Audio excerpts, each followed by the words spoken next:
पहलगाम आतंकी हमलार 15 दिन पर भारत बदला नहीं। ऑपरेशन सिंदूर माध्यम पाकिस्तान आतंकी अड्डा उपरे हमला करिछि भारत।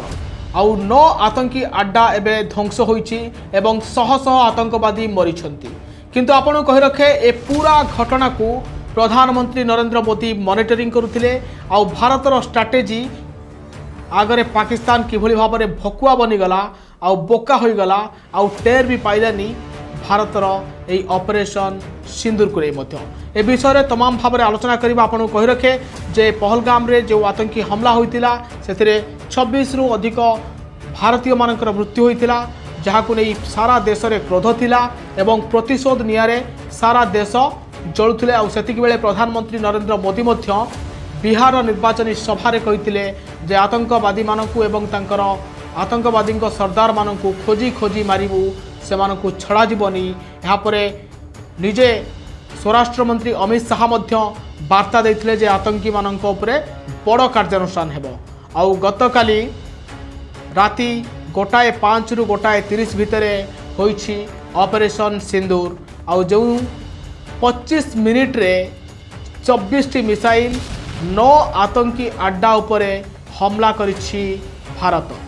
आउ 9 ठिकाना रे शह शह आतंकी मानकु ट्रेनिंग दिया जाउथला, सेमानकु स्लीपर सेल भाव में ट्रेनिंग दिया जाउथला एवं सेमानकर सबु कारनामा सेठु ही परिचालित होउथला भारत विरुद्ध रे। एवं भारत रे आतंकवाद बढ़ाइबा एवं भारत रे नरसंहार करिबा सेमानकर मुख्य लक्ष्य थिला। आउ सेई अड्डा गुडी को भारत ध्वंस करिछि गतकाली ऑपरेशन सिंदूर रे। जेतेबेले ऑपरेशन सिंदूर सेना पक्षरु चलीथिला सेतेबेले ए सबु घटना को प्रधानमंत्री नरेंद्र मोदी मॉनिटरिंग करुथिले बा देखुथिले। जेतेबेले वायुसेना आक्रमण करी 9टी आतंकवादी शिविर को ध्वंस करुथिला, प्रधानमंत्री नरेंद्र मोदी तांका बासभवनरु ए समग्र कार्यानुष्ठान को निरंतर भाव में नजर रखुथिले एवं देखुथिले। एवं प्रधानमंत्री नरेंद्र मोदी वरिष्ठ अधिकारी सहित राति सारा मध्य आलोचना करुथिले एवं ऑपरेशन रो अग्रगति उपर मध्य कड़ा नजर रखिथिले प्रधानमंत्री। आपण कहि रखे जे ए अभियान को आग को बढ़िबा एवं निश्चित करबा एवं जातीय सुरक्षा जे परामर्शदाता अछंती हमर अजित डोभाल तांको सम्बन्ध आलोचना करुथिले एवं प्रधानमंत्री को सक्रिय अंशग्रहण मिशन रो गुरुत्व एवं आतंकवाद विरुद्ध रे कार्यानुष्ठान ग्रहण करिया पई सरकार को प्रतिबद्धता को मध्य उल्लेख करुथिला बोली आमे निश्चय भाव में कहि परिबा। एवं पाकिस्तान को 15 दिन पर कड़ा जवाब दिया जाइछि भारत पक्षरु, जहाँ पूर्व प्रधानमंत्री कहिथिले एवं निजे मध्य पूरा घटना को आखिर सामना रे मॉनिटरिंग करुथिले, टिकनी कथा बुझुथिले सीनियर ऑफिशियल मानक सहित। आपण कहि रखे जे पाकिस्तान को मध्य बोका बना जाइछि एई राति रे ऑपरेशन सिंदूर विषय रे। पाकिस्तान रो सेना पाकिस्तान रो रेडर केही भी याकु धरि पारि नथिले।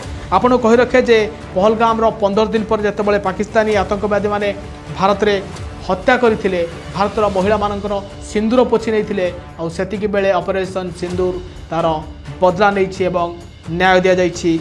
आपण कहि रखे 6 मई बा गतकाली राति रे सशस्त्र बाहिनी पाकिस्तान अधिकृत काश्मीर एवं पाकिस्तान रो 9टी जगह पाखापाखि 100 किलोमीटर पाकिस्तान भितर पशि ए आतंकवादी अड्डा उपर ध्वंस करा जाइछि। आपण कहि रखे जे पहलगाम आक्रमण पर जे उभय देश अलर्ट थिले, पाकिस्तान भी अलर्ट थिला, भारत भी अलर्ट थिला, किंतु भारत सठिक समय खोजुथिला। पाकिस्तान को भकुआ बनागला सेतिकी बेले जेतेबेले सारा देश रे 7 मई बा आज 4टा बेले साइरन बाजिबो बा 295 अंचल रे मॉकड्रिल करा दिबो।